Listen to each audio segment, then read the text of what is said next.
तो चलिए आज के इस वीडियो में आपको हम कक्षा 10 गणित का बहुत ही इंपॉर्टेंट क्वेश्चन बताने वाले हैं, जो कि चैप्टर 1 वास्तविक संख्या से जितने भी most important question board exam के लिए बनाए जाते हैं सभी के सभी क्वेश्चन आज के इस वीडियो में ले चुके हैं। और ध्यान दीजिएगा, सारा कॉन्सेप्ट आपके सामने करते चलेंगे और आज की इस वीडियो के बाद आपको चैप्टर 1 में कोई भी प्रॉब्लम नहीं होगी। अगर आप पढ़े हैं या नहीं पढ़े हैं तब भी, अगर पढ़े होंगे फिर भी, नहीं पढ़े होंगे फिर भी, आज के ये वीडियो देखने के बाद आपको चैप्टर 1 की प्रॉब्लम तो खत्म हो जाएगी। बस वीडियो को शुरू से लेकर अंत तक देखिएगा और अगर आपको करने की इच्छा होगी तो आप कॉपी पेन लेकर साथ में करते भी चलिएगा। और 100% की गारंटी है कि कोई पेपर में जो क्वेश्चन आएंगे यहीं से आएंगे, यहाँ के अलावा कहीं और से नहीं आएगा। और आपको हम शुरू में ही थोड़ा सा बता दें, देखिए बोर्ड एग्जाम में अंक को बदल सकता है, तो आप लोग इसके नियम को सीखिएगा। बाकी कोशिशें यही है, क्योंकि सवाल हम एनसीईआरटी से ज़्यादातर लिए हैं, क्योंकि आज के इस वीडियो में लगभग आपको हम 15 सवाल बताएंगे। अगर आप 15 सवाल को पढ़ लेते हैं तो चैप्टर 1 की सारी प्रॉब्लम खत्म हो जाएगी। तो चलिए देर नहीं करेंगे और हम देखते हैं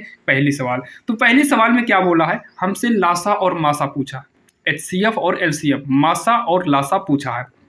बोला क्या है, संख्या 6 और 20 के अभाज्य गुणनखंडन विधि द्वारा, मतलब 6 और 20 का जो है अभाज्य गुणनखंडन विधि द्वारा एचसीएफ और एलसीएम को निकालिए। तो चलिए इसको सॉल्व करते हैं। सबसे पहले जो हमें संख्या दिया है, एग्जाम में ऐसे ही लिखिएगा जैसे हम लिख रहे हैं। सबसे पहले संख्याएं लिखना, 6 है और 20 है। अभाज्य गुणनखंड का मतलब होता है, जैसे इसका पहले नंबर तो लासा निकाल लीजिए, 6 का खंड कर लो, लासा निकालेंगे 6 का यानी कि खंड करेंगे तो 2 तिहाई 6, 3 का नाम 3 यानी कि 2 और 3 का खंड बनेगा, 2 गुणे 3 बनेगा। ऐसे आप 20 का खंड करिएगा, जब 20 का करेंगे 2 दहम्मा 20, 2 पंचे 10, 5 का नाम 5, मतलब 2 2 5, 2 गुणे 5 ये बनेगा। इसका निकालना क्या है, लासा ओ एचसीएफ यानी कि मासा। तो सबसे पहले हम एचसीएफ निकालेंगे। देखिए दो एचसीएफ वही होता है जो दोनों में मिलता है, तो दोनों में 2 मिल रहा है तो इसको ले लो, ये आपका एचसीएफ निकाल आया। फिर क्या निकालना है, एलसीएम। तो एलसीएम निकालने के लिए सबसे पहले जो दोनों में काटे हो उसको लिख लो, उसके बाद जितने भी अंक बचते हैं, मिले फिर भी ना मिले फिर भी, उसको आप एलसीएम यानी कि लासा में ले लिया करो। जैसे ऊपर 3 बचा है, नीचे 2 बचा है, फिर 5 बचा है, तो 2 तिहाई 6, दूनी 12, पंचे 60, ये हो गया आपका आंसर हो जाए, जो कि काफ़ी आसान था। हमसे मासा और लासा पूछा था, जो कि बिल्कुल आसान तरीके से आ गया। अब यहाँ पर देखिए जो दूसरी नंबर सवाल आपके सामने है, अभाज्य गुणनखंड विधि द्वारा जो है 96 और 404 का एचसीएफ और इनका एलसीएम निकालना है, यानी कि लासा और मासा निकालना है। ध्यान दीजिएगा, ये जो है यूपी बोर्ड एग्जाम में जो है 2 नंबर का आता है, तो ध्यान दीजिएगा। और राजस्थान बोर्ड में, बिहार बोर्ड में, सब जगह आता है। बाकी कितने नंबर का आता है वो तो आप जो है देखिएगा। यहाँ पर देखो सॉल्व कैसे करना है, बिल्कुल आसान तरीके से, सेम वैसे करना जैसे इसके पहले। सबसे पहले तो आप संख्या को लिख लिया करो। पहले कौन कौन सी संख्या दिया है, एक 96 दिया है, दूसरा कितना है 404 है। अब जो है इसका क्या निकालना है, एचसीएफ ज्ञात कीजिए। इसके पहले वाली सवाल में अगर आप जाकर देखिए तो इसके पहले वाले सवाल में एचसीएफ और एलसीएम दोनों बोला था, मतलब एचसीएफ एलसीएम दोनों साथ में ही निकाल लिए थे। लेकिन इसमें थोड़ा सा पूछने का तरीका दूसरा है। बाकी आप उसके पहले वाले के तरीके से कर देंगे तो नंबर नहीं कटेगा, लेकिन आप कोशिश करिए जैसे हम बताएंगे वैसे ही करना। सबसे पहले 96 का अगर आप खंड करेंगे तो इसमें जो है 2 5 बार आएगा, 2 दूनी 4, दूनी 8, दूनी 16, 2 दूनी 4, दूनी 8, दूनी 16, दूनी 32, 32 तिहैया हो जाएगा 96, 32 तिहैया 96 हो जाएगा। आप लासा निकाल लेंगे। ये 404 है तो इसका करेंगे तो होगा 2 दूनी 4 गुणे 101, इतना हो जाएगा। अब यहाँ पर सबसे पहले एचसीएफ बोला है तो हम यहाँ पर एचसीएफ यानी कि मासा निकालते हैं। जैसे 2 दोनों में है, एक बार लिख लो, दोनों में है एक बार लिख लो। एचसीएफ का मतलब जो दोनों में मिलता हो उसे लिख लो, मिल रहा है लिख लो। अब ये 2 है, इसमें नहीं मिल रहा है तो मत लिखो, यानी कि अब मिलेगा ही नहीं तो अब लिखने की जरूरत ही नहीं है। यानी कि एचसीएफ आ गया 2 दूनी 4, ये हो गया एचसीएफ। और इसी में हमसे पूछा हुआ है एलसीएम। क्या पूछा हुआ, एलसीएम। चाहो तो आप यहाँ पर एलसीएम लिखकर जो मिला है उसको लिखने के बाद जो नहीं मिल रहा है उसको भी लेकर गुणा कर दीजिए। बाकी यहाँ पर अलग से बोला है ज्ञात कीजिए, फिर बोला है, तो ऐसे कंडीशन में एक फार्मूला होता है जो कि आपने 6-7 में पढ़ा होगा।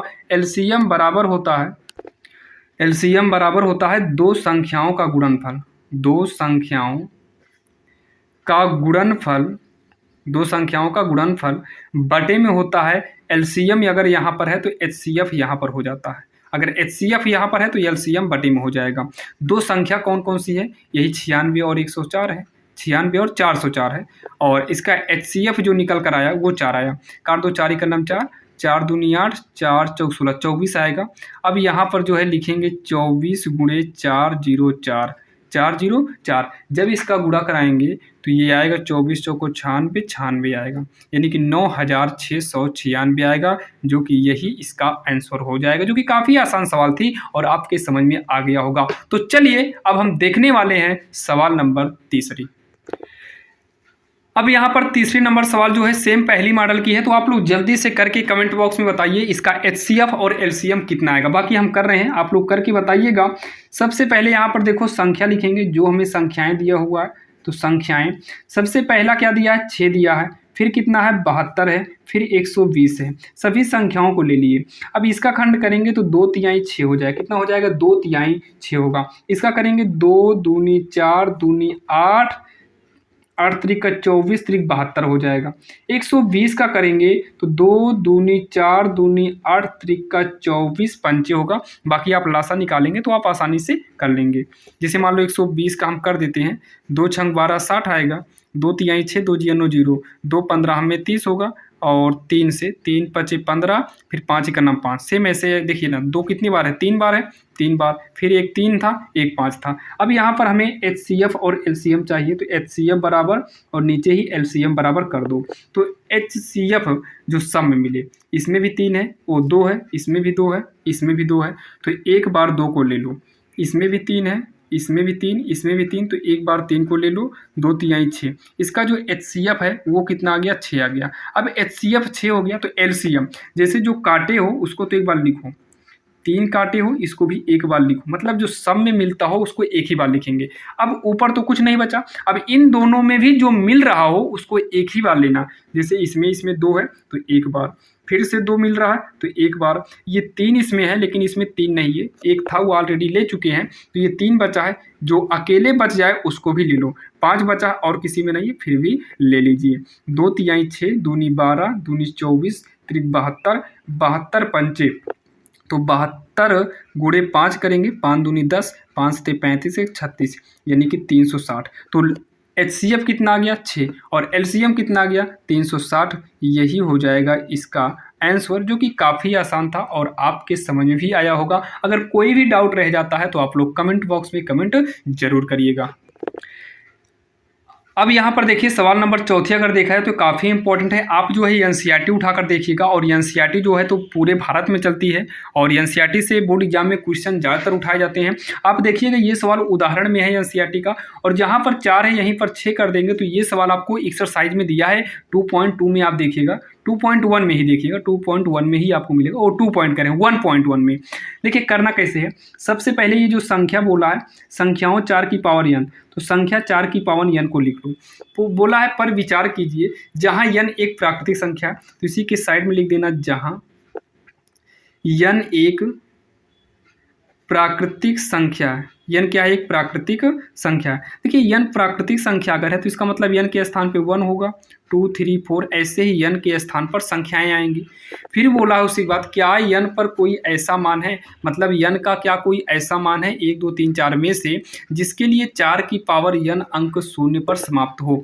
4 की पावर n अंक कहाँ समाप्त होना है, 0 पर। तो सबसे पहले इसको चेक करो, 4 की पावर n के स्थान पे पहले 1 रख दो, तो 4 की पावर 1 यानी कि 4 ही आएगा। फिर 4 की पावर में 1 के स्थान पर 2 कर दो, यानी कि n का मान 1 2 ऐसे रखते जाइए। 4 का स्क्वायर 4 गुणे 4, 4 चौक 16 होगा।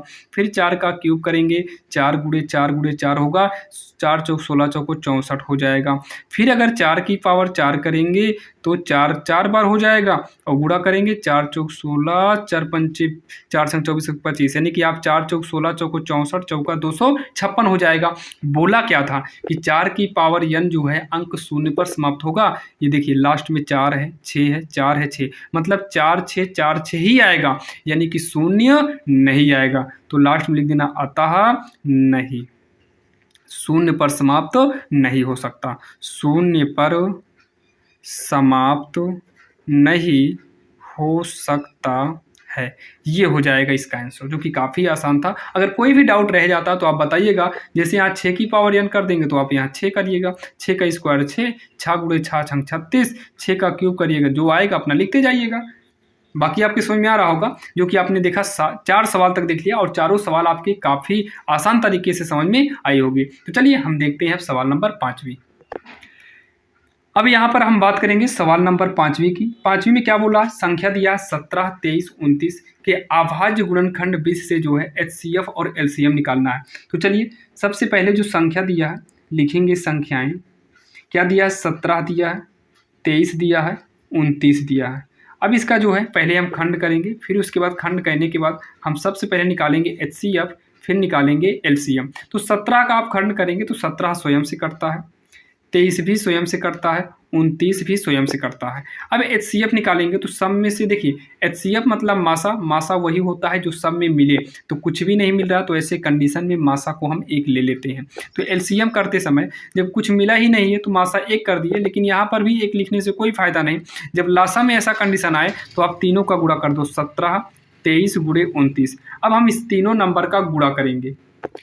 तो यहाँ पर देखिए आपके सामने कर दे रहे हैं 17 गुणे 23 गुणे 29। बाकी आप लोग तो करना सीख लीजिएगा एक बार। कितना, 17, 23, 29 का गुणा कितना आएगा, 11,339 आएगा। इतना हो जाएगा, क्योंकि बहुत सारे बच्चों का कमेंट होता है कि गुणा गलत है, तो गुणा आपके सामने कर दिए है ताकि कोई भी दिक्कत ना हो। तो चलिए ये हो गया आपका जो है LCM, यही इसका जो है आंसर हो जाएगा, जो कि काफ़ी आसान था। ये तो आपके समझ में आया होगा।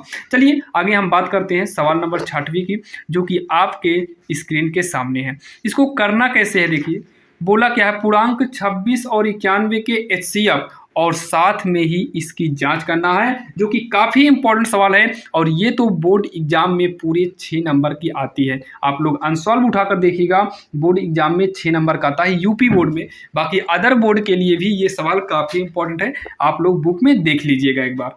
तो यहाँ पर देखिए जो पूर्णांक दिया है 26 दिया है और दूसरा 91 दिया है। सबसे पहले तो लासा मासा निकाल लो, इसका मतलब HCF मासा और LCM लासा पहले निकाल लो। 26 का खंड करेंगे, 2 13 में 26, 13 दूनी 26, और ये 7 13 में 91, 63 91, दोनों में मिल क्या रहा 13, तो इसका HCF हो गया 13। तो HCF तो हो गया, LCM में भी वही करिए, पहले जो मिला हो उसको लिख लो, अब जो ना मिल रहा हो उसको लिखो। 2 नहीं मिल रहा है, 17 भी आपस में, यानी कि 7 भी आपस में नहीं मिल रहा है, तो 7 दूनी 14, 14 त्रिक 42 होगा, हासिल 4, 7 का नाम 7 4 11, तो 13 दूनी 26, 7 112 ही होगा, 26 7 7 छंग 42, 7 दूनी 14, 7 दूनी 7 छंग 42, हासिल 4, 7 दूनी 14 4 18, 182 होगा ना। 7 दूनी 14 की, 14 त्रिक 42, 14 का नाम 14 18, सही है, 882 आएगा। कितना आएगा, 882 आएगा। अब इतना कहने के बाद HCF LCM हो गया, मतलब यहाँ तक हो गया, ज्ञात कीजिए तक। अब इसकी जांच करनी है, तो यहाँ पर लिखेंगे जांच। जांच के लिए फार्मूला ऑलरेडी आपको एग्जाम में देता है, तो कन्फ्यूज मत होइएगा। फार्मूला क्या है, 2 संख्याओं का गुणनफल। तो यहाँ जांच में लिखिएगा 2 संख्याओं का गुणनफल, 2 संख्याओं का गुणनफल बराबर हो जाएगा HCF गुणे LCM, HCF गुणे LCM होगा। तो 2 संख्याओं का गुणनफल कितना है, 2 संख्या का गुणनफल का मतलब जो 2 संख्या दिया, 26 और 91 ही 2 संख्या दिया, सवाल में भी देख लो 26 और 91, तो 26 और 91 का गुणा। HCF का मतलब होता है मासा, मासा कितना है 13, LCM लासा कितना है 182, इन दोनों का गुणा कराइए। पहले इधर कराओ, 13 दूनी 26 होगा, हासिल आए 2, 13 8 104, 104 में 2 जोड़ेंगे 106, हासिल आए 106 यानी कि 10, 13 का नाम 13, 13 10 हो जाएगा 23, 13 10 कितना होगा 23। आप इसका गुणा करा के चेक कर लीजिएगा, 26 का नाम 26 की 6, हासिल आएगा 2, 26 9 234, 234 में 2 जोड़ेंगे 236। बाकी आप लोग अपने से भी गुणा कराइएगा, और इतना जब दोनों बराबर हो जाए तो जांच हो गई, यानी कि इति सिद्धम कर दीजिए, क्योंकि बोला था जांच कीजिए, तो यानी कि इति सिद्धम कर देंगे, और यही जो है इसका आंसर होगा, जो कि काफ़ी आसान था। और इससे संबंधित एक आध सवाल और पढ़ लीजिएगा, ताकि आपको एग्जाम में कोई भी दिक्कत ना हो। अब यहाँ पर देखिए ये वाली सवाल जो है NCERT के उदाहरण में है, बाकी मनोहर रे में भी इस तरीके की 2-3 सवाल आपको मिलेगी। करना कैसे है वो देखिए। सबसे पहले ऐसे सवाल में आप लोग लिखिएगा, बहुत सारे बच्चे तो लिखने में ही मिस्टेक कर देते हैं, जो कि 4 नंबर का रहता है, लिखने में आप मिस्टेक करेंगे तो आपका नंबर कट जाएगा। भाई ध्यान दीजिएगा, लिखने में मिस्टेक नहीं होना चाहिए। तो यहाँ लिखेंगे HCF 306 657 बराबर का 9, ये हमें दिया है। अगर आप लिखना चाहो तो यहाँ पर लिख दीजिएगा दिया है। इंग्लिश मीडियम में अगर हो तो आप लोग लिख सकते हैं गिवन, यानी कि दिया है। ये हमसे पूछा है एलसीएम, क्या पूछा है? एलसीएम ब्रैकेट में ही है 306 657। इसका जो फार्मूला हो जाएगा ये हो जाएगा दोनों संख्याओं का गुणा, तो दोनों संख्या वही है, यानी कि 306 गुणे में 657 बटे का नीचे कितना है 9। इस तरीके से आपको सॉल्व करना है। तो 9 का 9 होगा, 9 त्रिक 27 बचा कितना 27, यानी कि 3 9 चौक 36, तो ये आएगा 34 गुणे 657। 34 गुणे कितना हो जाएगा 657। आइए इसका गुणा करते हैं। 34 और 657 का हम लोग जो है गुणा करेंगे, तो 34 और कितना है 657, तो 34 गुणे में यहाँ पर देखिए कहाँ हो गया भाई, 34 गुणे 657 6 5 7, तो आएगा 22,388। कितना आएगा 22,388, यही इसका आंसर होगा। बाकी आप लोग गुणा करना जानते हैं, आप लोग गुणा करना पड़ेगा आपको एग्जाम में, ध्यान दीजिएगा। कैलकुलेटर वहाँ काम नहीं आएगा, वहाँ रहेगा नहीं तो काम कहाँ से आएगा। अब यहाँ पर अगर हम बात करें 8वें नंबर सवाल की, तो दिया है व्याख्या कीजिए कि 7 गुणे 11 गुणे 13 प्लस में 13 है, फिर यहाँ पर ये संख्याएं दिया हुआ है और बोला है भाज्य संख्याएं क्यों हैं। यानी कि संख्या दिया है और ये पूछा है कि दी गई संख्याएं जो हैं भाज्य क्यों हैं। तो सबसे पहले आपको जो संख्या दिया है आप उस संख्या को लिखिए। तो संख्याएं कौन सी संख्या है? 7 गुणे 11 गुणे 13 प्लस का 13 है, ठीक। अब इतना कहने के बाद देखिए प्लस के बाद की जो संख्या है ये सब गुणे में है, इसका मतलब सबका सब एक में माना जाएगा, और प्लस के बाद की संख्या ये 13 जो है अलग मानी जाएगी। तो इन दोनों में से अगर हम देखें तो 13 कॉमन लेंगे, 13 कॉमन हो रहा है, 13 कॉमन ले लो। तो यहाँ 7 गुणे 11 होगा, प्लस में 13 तो बाहर निकल गया, 13 यहाँ बचेगा ही नहीं। यहाँ से भी 13 को कॉमन लिए, लेकिन अब 13 के साथ और भी कोई गिनती नहीं है, तो ऐसे कंडीशन में हम यहाँ पर कितना करेंगे 1 करेंगे। तो 13 11 7 77 होगा, प्लस का 1 होगा। फिर यहाँ पर लिखेंगे 13 गुणे 77, 1 कितना हो गया 78 हो गया। और यहाँ पर तथा करके दूसरी संख्या को लिखेंगे जो यहाँ साइड में दिया है, 7 गुणे 6 गुणे 5 गुणे 4 3 2 1 है और प्लस का 5 है। तो प्लस के पहले की संख्याएं सब के सब इंटू में यानी कि गुणा में है, इसका मतलब सब में से 5 और इसमें से 5 को हम कॉमन ले सकते हैं। तो 5 को जब कॉमन लेंगे तो बचेगा 7 6, 5 बाहर चला जाएगा, 4 3 2 1 ये बचेगा, प्लस में 5 को कॉमन लेंगे तो यहाँ पर 1 बचेगा 5। तो ये देखिए 1 2 के 2 तिहाई 6 चौको 24, 24 का और 6 का गुणा करेंगे, 24 छक्का हो जाएगा 24 छंग लगभग 144 होगा, 144 सत्ते करेंगे तो 1008 होगा। यहाँ प्लस का 1 बचा है, प्लस का 1 बचा रहेगा। तो ये 5 गुणे 1008 में 1 जोड़ेंगे तो 1000 कितना आ जाएगा 9 आएगा। ये बोला है कि भाज्य संख्याएं क्यों हैं। सबसे पहले ये समझिए कि भाज्य संख्या होता क्या है। देखिए भाज्य संख्या का मतलब ऐसी संख्या जो स्वयं के अलावा दूसरी संख्या से भी कट जाए। जैसे ये 13 से भी कटेगा, ये पूरी संख्या 13 से भी डिवाइड हो जाएगी, 2 से भी भाग देने पर कट जाएगा, 78 से भी कटेगा। यानी कि ये संख्याएं एक के अलावा दूसरी संख्या से भी कट सकती हैं। यानी कि स्वयं के अलावा दूसरी संख्या से अगर कोई भी संख्या कट जाए तो वो भाज्य है। जैसे ये 5 से भी कटेगा, 1009 से भी डिवाइड करने पर ये कट जाएगा, यानी कि भाग हो जाएगा। तो लास्ट में लिखेंगे अतः दी गई संख्याएं, ये जरूर लिखिएगा, अतः दी गई संख्याएं भाज्य संख्याएं होंगी। अच्छा, अतः दी गई संख्याएं भाज्य संख्याएं होंगी क्योंकि स्वयं के अलावा दूसरी संख्या से भी भाज्य है। और यही जो है इसका फाइनल आंसर हो जाएगा, जो कि काफ़ी आसान था और आपके समझ में आया होगा। अगर कोई भी डाउट रह जाता है तो आपको हम बार बार बोलते हैं, अगर कोई भी डाउट रह जाता है तो आप कमेंट बॉक्स में कमेंट जरूर करिएगा। तो चलिए देर नहीं करेंगे और देखते हैं, ये सवाल नंबर 8वीं थी। अब हम देखेंगे सवाल नंबर 9, जो कि काफ़ी इंपॉर्टेंट है। अब यहाँ पर देखिए 9वां नंबर, किसी खेल के मैदान के चारों ओर एक वृत्ताकार पथ है। मतलब कोई वृत्ताकार का पथ है, कोई मैदान है, ठीक।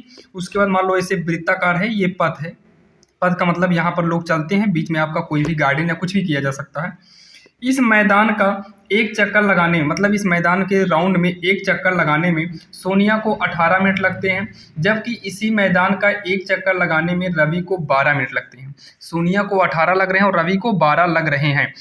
मान लीजिए वे दोनों एक ही स्थान और एक ही समय पर प्रारंभ करके एक ही दिशा में चलते हैं, कितने समय बाद वे पुनः प्रारंभिक स्थान पर मिलेंगे। तो ध्यान दीजिएगा, ये सवाल एनसीईआरटी में भी आपके है और एनसीईआरटी बुक से लिखे भी हैं। तो इसे कंडीशन में आपको कुछ भी नहीं करना, ये सवाल आपको बोर्ड में 2 नंबर तक आएगी। और बाकी ये बड़ी इतनी है कि आपको दे भी सकता है, नहीं भी दे सकता है, लेकिन आप पढ़िए जरूर। मान लो दे दिया तो आपको 2 नंबर तो ऐसे ही चला जाएगा। तो 18 और 12 का कुछ भी नहीं करना, आपको सीधा लासा निकाल लेना है बस।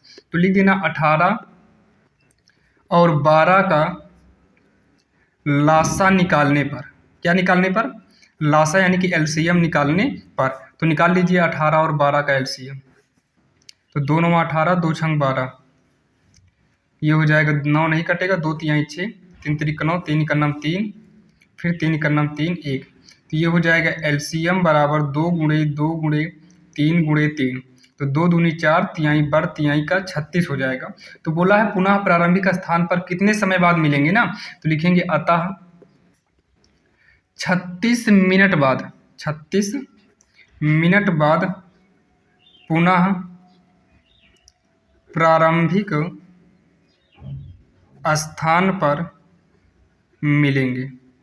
कहाँ मिलेंगे? 36 मिनट के बाद जो है पुनः प्रारंभिक स्थान पर मिल जाएंगे। और यही जो है इसका आंसर हो जाएगा, जो कि ये भी सवाल काफ़ी आसान थी, आपके समझ में आ गई होगी। तो चलिए अब हम देखते हैं जो सवाल वो जो है 4 या फिर 6 नंबर का एग्जाम में पूछा गया है। बाकी आप लोग अनसॉल्व उठाकर देख लीजिएगा। कन्फर्म बता रहे हैं, जो हम सॉल्व बता रहे हैं ये हर बार के बोर्ड एग्जाम में पूछा था और काफ़ी इंपॉर्टेंट है। जैसे यहाँ पर लासा मासा संबंधित तो बहुत सारी सवालें पूछता है। अब यहाँ पर देखिए ये सवाल जो आपके स्क्रीन के सामने 10वीं नंबर है, सेम इसी प्रकार के सवाल आपको हम दिखा दे रहे हैं। 6 नंबर का पूछता है, आपको हम दिखा दे रहे हैं, जैसे कि बहुत सारे बच्चों को विश्वास ही नहीं होता है। ये देखिए 6 नंबर का पूछा है ना, आपके सामने 6 नंबर का पूछा है। देखिए कई बार पूछा गया, लगातार 20, 22, 23, 24 लगातार ये सवाल पूछ रहा है। इसका मतलब ये सवाल काफ़ी इंपॉर्टेंट है। तो इसमें कि हम 5-6 मॉडल के सवाल कराएंगे ताकि आपका कंप्लीट डाउट क्लियर हो जाए। तो चलिए देखिए, सबसे पहले क्या करेंगे, सबसे पहले जब भी ऐसे सवाल आपको दे, जैसे दिया है सिद्ध कीजिए कि √2 एक अपरिमेय संख्या है। सिद्ध क्या करना है कि √2 जो है ये एक अपरिमेय संख्या है। तो आप याद रखिएगा, इसको हमेशा मानिएगा, माना √2 एक ये अपरिमेय बोला है, लेकिन हम कुछ समय के लिए मान लेंगे कि ये संख्या परिमेय है। तो माना √2 एक परिमेय संख्या है। इतना हो गया। अब उसके बाद जब ये परिमेय होगा तो √2 बराबर होगा p/q। परिमेय संख्या वही होता है जो p/q के रूप का हो। बहुत जगह इसको a/b करते हैं, बहुत जगह x/y करते हैं। तो आपकी इच्छा, चाहे a/b करो, चाहे x/y करो, या फिर p/q करो, सब सही है। और यही कामा लगा के लिखना, जहां नीचे का जो q है वो डज नॉट 0 होगा। जहां q डज नॉट 0 मतलब हर आपका शून्य नहीं होना चाहिए। अगर आप a/b करते हैं तो यहाँ पर b डज नॉट 0 करिएगा। इतना कहने के बाद एक बार इसको आप लोग उतारना, √2 बराबर का p/q। अब इतना कहने के बाद यहाँ पर एक एरो लगाइएगा। ये √2 की संख्या यानी कि रूट के अंदर हो तो ये अपरिमेय है। पहले इसको कोशिश करिए, क्या ये रूट से बाहर निकलेगा? तो रूट से बाहर नहीं निकलेगा, इसका मतलब ये अपरिमेय है। इधर एरो लगा के लिखिएगा परिमेय, क्योंकि इसको हम परिमेय माने भी हैं। तो ये आपका परिमेय है, क्योंकि अंश बटे हर के रूप में हो और नीचे वाला 0 ना हो, रूट में ना हो, इसका मतलब ये परिमेय है। तो यहाँ लिखिएगा अपरिमेय संख्या है, और इसमें लिखिएगा परिमेय संख्या। इतना लिखने के बाद आप लोग को कुछ भी नहीं करना है, नीचे लिख देना ये विरोधाभास होंगे। क्या लिखेंगे? ये विरोधाभास होंगे। और ध्यान देना, इसकी प्रैक्टिस अभी हम ढेर सारे सवाल का कराएंगे। ये विरोधाभास हैं या फिर होंगे। अब इतना कहने के बाद लास्ट में लिखिएगा अतः, आपकी जो सवाल दिया था √2 बोला था, तो अतः √2 एक। जब ये विरोधाभास हो जाए, इसका मतलब यहाँ पर भले परिमेय माने हैं, लेकिन सिद्ध कहने को अपरिमेय दिया है तो अपरिमेय ही हो जाएगा। अतः √2 एक अपरिमेय संख्या है। इतना करके लास्ट में आपको कुछ भी नहीं करना, लिख देना है इति सिद्ध। इति सिद्धम। और इतना करते ही आपका 4 नंबर कहीं पर भी नहीं जाने वाला है। बाकी आप देखिए और भी इसकी प्रैक्टिस करा देते हैं, क्योंकि ज़रूरी नहीं कि सेम ऐसे ही सवाल आए। हाँ, इस मॉडल से संबंधित सवाल आती है। अगर हम 4-5 सवाल पढ़े रहेंगे तो एग्जाम में कहीं से भी पूछेगा, कितना भी आपको फंसाने की कोशिश करेगा, आप आसानी से कर सकते हैं। तो चलिए, सवाल नंबर ये कौन सी थी, 10वीं, और हम देखने वाले हैं 11वीं, जो कि और भी इंपॉर्टेंट होने वाली है। अब यहाँ पर देखिए 11वीं नंबर सवाल में सेम वही सवाल है, √2 है, लेकिन उसके आगे 3 दे दिया है। तो आपको थोड़ा सा चेंजिंग करना होगा, बस इतना थोड़ा सा चेंजिंग करने की जरूरत पड़ेगी। तो चलिए यहाँ पर देखिए 11 नंबर सवाल जो है सेम वैसे ही है, बस यहाँ पर देखिए इसके पहले √2 था, यहाँ पर 3√2 किया, मतलब सवाल सेम वैसे ही है, करना भी वैसे है। सबसे पहले हम क्या करेंगे, जैसे उसमें माने थे तो यहाँ पर भी मानू, वहां पर जो है √2 अकेले था तो √2 अकेले को माने थे, यहाँ 3√2 है, 3√2 मतलब जो सवाल रहेगी आप उसी को मानिए। तो माना 3√2 एक परिमेय संख्या, क्या लिखेंगे, परिमेय संख्या है। अगर ये परिमेय संख्या है 3√2, इसका मतलब इसको हम P/Q के रूप में लिखेंगे। अगर परिमेय है तो P/Q के रूप में लिखा जाएगा। अब उसके बाद यहीं पर लिखेंगे जहां Q डज नॉट 0। इतना करने के बाद सेम इसको एक बार क्या करना है, उतार लेना, उतार लिए। अब देखिए इसके पहले वाले में यहाँ √2 अकेले था, तो रूट की संख्या तो अपरिमेय थी, इसलिए हमने वहां पर एरो मार के अपरिमेय लिखे थे। लेकिन आगे 3 है, तो 3 तो आपका परिमेय है, ये अपरिमेय है। परिमेय अपरिमेय जब गुणा हो तब यहाँ पर थोड़ा हमें कंफ्यूजन हो जाता है, और सिद्ध करने में आपको थोड़ा भी कंफ्यूजन नहीं होना है। यानी कि √2 को बचा लो, इस 3 को पक्षांतर कर दो, तो P अपने स्थान पर है, पक्षांतर करेंगे तो ये बटे में आएगा, और Q से गुणा करा देंगे तो 3Q हो जाएगा। कितना हो जाएगा, 3Q हो जाएगा। अब ये रूट की संख्या है, तो रूट की संख्या अपरिमेय होती है, तो यहाँ पर लिखेंगे अपरिमेय, और इधर एरो लगा के क्या लिखेंगे, परिमेय। क्या करेंगे, परिमेय। अब उसके बाद जो उसमें लिखे थे सेम वैसे इसमें भी लिख दीजिए, लिखेंगे ये विरोधाभास होंगे या हैं, ये विरोधाभास होंगे। उसके बाद लास्ट में क्या लिखेंगे, अतः जो सवाल दिया था 3√2, अतः 3√2 एक अपरिमेय संख्या है, एक अपरिमेय संख्या है। और लास्ट में क्या लिखेंगे, इति सिद्धम। लास्ट में क्या लिखेंगे, इति सिद्धम, या फिर यही सिद्ध करना था। जैसे यूपी बोर्ड से है तो इति सिद्धम लिखिएगा, बिहार बोर्ड और राजस्थान यहाँ कहीं कहीं जो है लिखा जाता है यही सिद्ध करना था। तो जो लिखना हो आपके एरिया में, जो लिखा जाता है आपके क्षेत्र में, वही आप लिखिएगा। तो आशा करता हूँ ये वाली सवाल भी आपके समझ में आ गई होगी, कोई भी डाउट नहीं होगा। तो चलिए हम देखते हैं सवाल नंबर 12, जो कि इसी का मॉडल है लेकिन थोड़ा सा चेंज है, जैसे कि यहाँ पर आप स्क्रीन के सामने देख सकते हैं। देखिए 12वीं नंबर सवाल सेम वही सवाल है, यहाँ पर दर्शाइए बोला है, दर्शाइए और सिद्ध करना सब एक ही बात होती है। तो यहाँ पर देखिए दर्शाना है, लेकिन देखो सवाल में क्या है, माइनस कर दिया है, तो इसमें भी आपको वही करना है जो हम इसके पहले किए थे। क्या करेंगे, माना सवाल लिखेंगे 5 माइनस का √3 एक परिमेय संख्या है, एक परिमेय संख्या है, क्या है, परिमेय संख्या है। अब इसको लिखेंगे 5 माइनस का √3 बराबर का हो जाएगा P/Q, कोई दिक्कत नहीं, P/Q हो गया। अब इतना कहने के बाद क्या करिए, यहाँ पर साइड में तो लिखना ही पड़ेगा जहाँ Q डज नॉट 0, और इसको अच्छे से लिखिएगा एग्जाम में ताकि नंबर ना कटे, क्योंकि आपको पता है भी दिखाए थे 6 नंबर का भी पूछा जाता है, 4 नंबर की भी यही सवालें पूछी जाती है। तो आप कंफ्यूज मत होना। आप जब इसको जहाँ ये लिखेंगे, अब इतना लिखने के बाद आपको इसे एक बार फिर से उतारना पड़ता है, तो इससे क्या रहेगा, आपकी कॉपी भी थोड़ा भारी भारी लगेगी। अब उसके बाद देखिए इतना कहने के बाद माइनस √3 को उतार लो, इक्वल P/Q।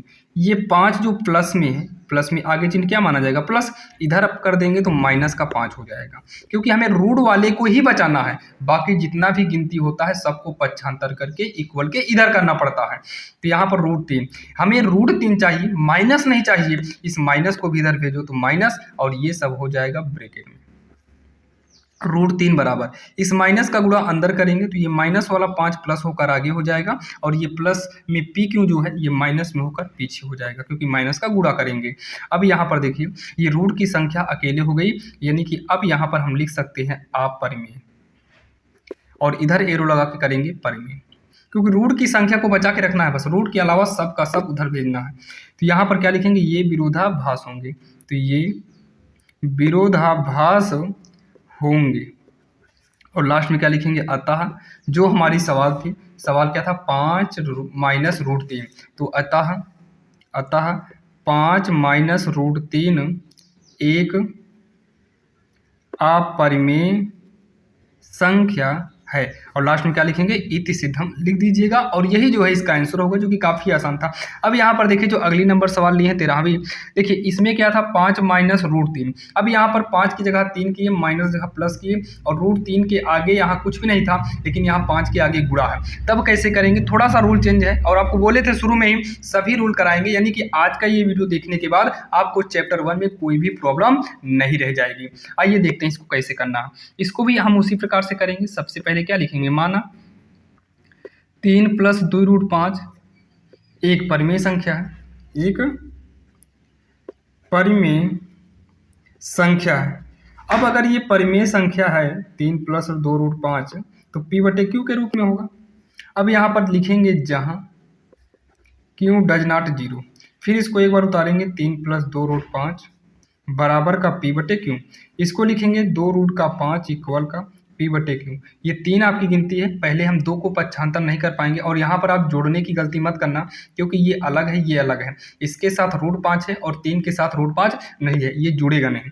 अब यहाँ पर देखो, पहले इस 3 को हटाना पड़ेगा, इधर आएगा तो माइनस का, तो रूट 5 लिखेंगे। अब इस 2 को हटाएंगे, 2 का पक्षांतर करेंगे तो बटे में आएगा, लिख लो P/Q माइनस का 3। ये तो आपका क्लियर हो गया परिमेय, ये आपका क्लियर हो गया। इधर कोई भी संख्या रूट में नहीं है, नीचे 0 नहीं है, इसका मतलब ये भी क्या है, परिमेय है। क्योंकि परिमेय को परिमेय में घटाओ, परिमेय को परिमेय से भाग दो, गुणा करो, कुछ भी करो, आपका परिमेय ही रहता है। तो ये परिमेय है। और फिर वही करना है, ये विरोधाभास होंगे। क्या लिखेंगे, ये विरोधाभास होंगे। और लास्ट में लिख देंगे अतः जो सवाल थी 3 + 2 रूट 5 एक अपरिमेय संख्या है, एक अपरिमेय संख्या है। लास्ट में क्या लिखेंगे, प्रूव्ड या फिर इति सिद्धम। इंग्लिश मीडियम से होंगे तो प्रूव्ड डालिएगा, और बाकी हेंस प्रूव्ड इति सिद्धम लिख दीजिएगा, कोई दिक्कत नहीं है। जैसा कि आपने 13वीं सवाल देख लिया, 13वीं सवाल तक हमने जो अभी तक हमने जो 4 सवाल देखा, चारों सवाल का मॉडल अलग था। लेकिन अब हम जो देखने वाले हैं सवाल नंबर 14वीं में थोड़ा सा आपको चेंज मिलेगा। जैसे कि यहाँ पर 14 नंबर में आपके सामने लिए हुई है। बात आ गई जब बटे में आ जाए तब ऐसे कंडीशन में क्या करेंगे। कभी कभी लगता है ना बटे में आएगा तब, देखिए रूट की संख्या होनी तो चाहिए, लेकिन केवल अंश में होनी चाहिए, हर में नहीं होनी चाहिए। तो ऐसे कंडीशन में आपको रूल वही यूज करना है, रूल वही यूज करना है, बस थोड़ा सा चेंजिंग रहेगा। माना 1/√2 एक अपरिमेय था तो परिमेय मानते हैं, तो यहाँ पर भी परिमेय मानेंगे, काम वही करना है, एक परिमेय संख्या है, परिमेय संख्या हो गया। अब उसके बाद इसी को लिखेंगे 1/√2 बराबर का P/Q। और यहाँ पर क्या लिखेंगे, जहाँ Q डज नॉट 0, तो 1/√2 बराबर का P/Q उतारें। अब यहाँ नीचे रूट नहीं होना चाहिए, इसके लिए हम यहाँ पर इसका क्या कर देंगे, परिमेयकरण। तो √2 ही का नाम हो जाएगा √2, 2 का 2 में गुणा करेंगे तो दोनों रूट हैं, रूट से क्या हो जाएंगे बाहर, बराबर का P/Q। तो ये हो जाएगा √2, तिरिया गुणा कर दीजिए तो हो जाएगा 2P/Q। अब ये रूट के अंदर है तो ये हो गया अपरिमेय, ये हो जाएगा अपरिमेय, और ये क्या हो जाएगा, परिमेय। तो यहाँ लिखेंगे ये विरोधाभास होंगे। क्या लिखेंगे, ये विरोधाभास होंगे, ये विरोधाभास होंगे। फिर नई लाइन में क्या लिखेंगे, अतः जो हमारी सवाल थी, सवाल क्या था, 1/√2 एक अपरिमेय संख्या होगा। क्या लिखेंगे, अपरिमेय संख्या होगा या फिर है, अपरिमेय संख्या है। और लास्ट में क्या लिखेंगे, इति सिद्धम, इति सिद्धम। इसको जरूर लिखिएगा आप लोग, इति सिद्धम, यही हो जाएगा आपका आंसर, जो कि काफी आसान सवाल थी। लेकिन अब हम जो 15 नंबर देखने वाले हैं ये तो काफी इंपॉर्टेंट है, जो कि ये एनसीईआरटी में तो नहीं है, लेकिन मनोहर रे, क्वेश्चन बैंक और काका टेनियर हो गया, और क्या बोलते हैं बालाजी हो गया, यानी कि सारी बुक में मिलेगा, मधुर गुप्ता में हो गया, सारी बुक में आपको ये सवालें मिलेंगी, और एग्जाम में भी ये सवालें पूछी गई हैं। तो इसको कैसे करना है देख लेते हैं। अगर आ गया फिर भी अच्छा है, नहीं आ गया तो ज्ञान थोड़ा सा नॉलेज बढ़ेगा। तो यहाँ पर जब दोनों में रूट आ जाए, अभी तक क्या था, किसी एक में ही रूट रहता था, लेकिन अब बात आई दोनों में रूट की। जब दोनों में रूट की बात आएगी तब कैसे करना है, तो ध्यान से सुनिए। पहला रूल तो वैसे ही करना है जो हम मानते हैं, मानने वाला काम वैसे ही लिखना है। अब यहाँ पर लिखेंगे, माना √5 माइनस का √3 एक परिमेय संख्या है, एक परिमेय संख्या है। तो यहाँ पर क्या हो गया, √5 माइनस का √3 परिमेय संख्या है। तो यहाँ पर लिखेंगे इसको √5 माइनस √3 बराबर में क्या करेंगे P/Q। सब कुछ वैसे ही करना है। यहाँ पर जो लिखते हैं जहाँ Q डज नॉट 0 इसको भी लिखेंगे, फिर इसको नोट करेंगे P/Q। अब इतना करने के बाद यहाँ पर दोनों रूट को पहले एक रूट में कन्वर्ट करो, मतलब एक में। अब तो बहुत सारे बच्चे दोनों को एक में करने के चक्कर में जो है 5 में 3 घटा कर √2 कर देंगे, तो ये कंडीशन आपका गलत हो जाएगा क्योंकि रूट में घटेगा ही नहीं। तब क्या करेंगे दोनों पक्षों का वर्ग करने पर, दोनों पक्षों का जब वर्ग करेंगे तो √5 माइनस √3 का स्क्वायर होगा और इधर P/Q का स्क्वायर हो जाएगा। तो ये हो जाएगा √5 पहली का वर्ग a माइनस बी का होल स्क्वायर पे तोड़ेंगे इसे, तो पहली का वर्ग धन में, दूसरी का वर्ग यानी कि √3 का वर्ग माइनस में 2 गुणे पहली यानी कि √5 गुणे दूसरी यानी कि √3 और इक्वल के बाद हो जाएगा P² बटे में Q²।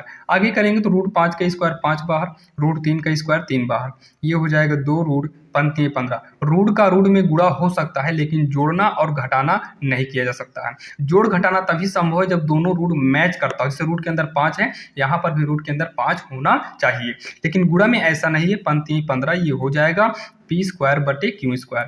5 3 कितना होगा 8 माइनस का 2 रूट 15 बराबर P² Q²। तो यहाँ पर देखिए साइड में तो माइनस का 2 रूट 15 लिख लीजिए बराबर P² Q²। तो ये 8 जो है ये प्लस में माना जाएगा, तो इधर आएगा तो माइनस काट होगा, ये ऑलरेडी प्लस में माना जाएगा ना, ये इसको उतार लिए हैं। तो ये हो जाएगा √15। पहले माइनस को हटाएंगे, जब इस माइनस को इधर लाएंगे तो ये माइनस वाला प्लस होगा और प्लस वाला माइनस, यानी कि आगे पीछे कर दो, ये वाला माइनस उधर चला गया। तो √15 बराबर 2 का पक्षांतर करेंगे तो ये इधर बटे में आएगा। इन सब को ब्रैकेट में कर लो। अब उसके बाद इधर एरो लगा के क्या लिखेंगे अपरिमेय, इधर एरो लगा क्या करेंगे परिमेय। अब उसके बाद पूरा वही क्रिया कर दीजिए, ये विरोधाभास होंगे, अतः ये सब अपरिमेय संख्या है, लास्ट में इति सिद्धम, इतना कर दीजिए, यही इसका फाइनल आंसर होगा। नीचे जगह नहीं है, नहीं तो हम बता देते हैं। बाकी आशा करता हूँ ये वाली सवाल आपके समझ में आ गई होगी और यही क्या पूरा चैप्टर आपके समझ में आ गया होगा। अगर चैप्टर 1 में कोई भी प्रॉब्लम है तो अब आप कमेंट बॉक्स में कमेंट कर सकते हैं। और हाँ, ऐसे ही इंपॉर्टेंट क्वेश्चन के लिए आपको हम डिस्क्रिप्शन में लिंक दे देंगे, जहां पर आपको चैप्टर वाइज भी इंपॉर्टेंट क्वेश्चन मिलेगा और 2 नंबर 4 नंबर 6 नंबर वाले भी मिलेंगे आपको, जो कि यूपी बोर्ड में पूछे जाते हैं। और ध्यान देना, अगर आप यूपी बोर्ड के नहीं हैं, बिहार के हैं, राजस्थान के हैं, उत्तराखंड के हैं और हरियाणा बोर्ड से हैं, तो ध्यान दीजिएगा आपकी भी सवालें सेम ऐसे ही होती हैं, बस थोड़ा सा लैंग्वेज थोड़ा बहुत का अंतर रहता है। बाकी अगर आप समझ सकते हैं तो आप इसे पढ़े रहिए ताकि आपको भी बोर्ड एग्जाम में कोई भी प्रॉब्लम ना हो। तो चलिए मिलते हैं किसी अन्य वीडियो में और ऐसे ही इंपॉर्टेंट क्वेश्चन आपको मिलता रहेगा।